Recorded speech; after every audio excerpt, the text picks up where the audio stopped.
Stokely says that the sport of disc golf can provide a sense of connectivity and belonging for individuals with disabilities.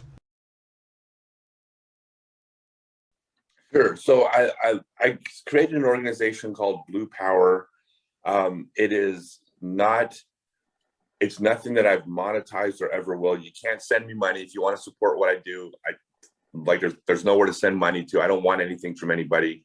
It's just a name for this thing I created to promote adaptive disc golf. And the reason I call it adaptive disc golf, I mean, it is for people with special needs or disabilities, whatever word you call it. In 2 years, that'll be a bad word to call it, right? So adaptive is, I think, the word that can stick. And what I mean by adaptive is the sport of golf. Forget about disc golf, but the sport of golf itself is, I think it's the greatest sport in the world, right? Like, ball golf is a sport that every professional athlete in the world, when they quit their sport, they take up ball golf. So I think golf could make the claim to be the best sport. Disc golf is the same as ball golf as far as sports. You set out, you have an objective, you advance towards a goal, you quantify that goal with a number, you try to compete against your friends, but also you compete against your personal goals and, you know, what you did last week, and you get outside in nature and all the things that golf offers, disc golf does. So that's the sport of golf. The reason why adaptive disc golf works is because you can adapt the sport of golf to any skill level. If you have a person with a physical disability, I might throw a 500-foot hole and call it a par 3. A person with a disability might look at a hole that's 60 feet long and it would also be a par 3.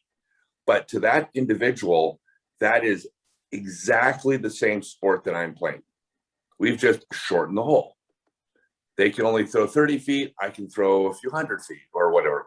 It doesn't matter. But it's still a par 3 for them. They get to play the sport of disc golf, as opposed to another sport where you're competing on in the exact same environment. You may find barriers to playing that sport that are hard.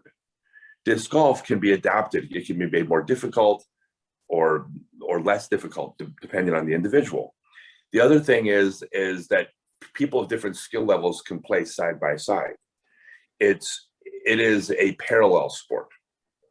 So the example I give, I always use the same example. I'm not trying to single out any group, but let's suppose you have two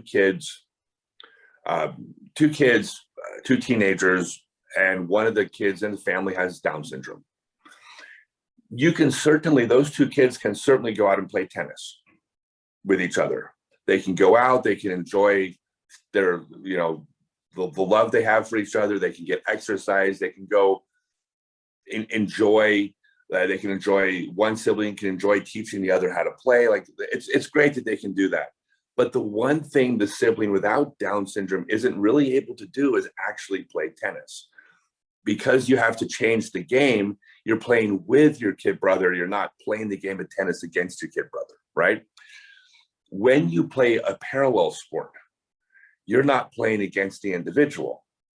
You're playing against the environment. You're playing against the score you had last time. You're playing against trying to beat your average, your handicap. So when you play a sport like golf, bowling, archery, darts, you can play side by side with an individual of any skill level, and you could enjoy playing that game full speed, 100%. So if I went out to a disc golf course with you, for example, I can go attack that course as hard and aggressive as I play at a professional tournament, side by side with you, and you can be enjoying the game at the level that you're playing just the same. But I don't change my game to compete against you, air quotes around against. We're both competing against the course. That means we can all enjoy the game at our own level, side by side, in a way that a head-to-head sport would challenge people to have to do.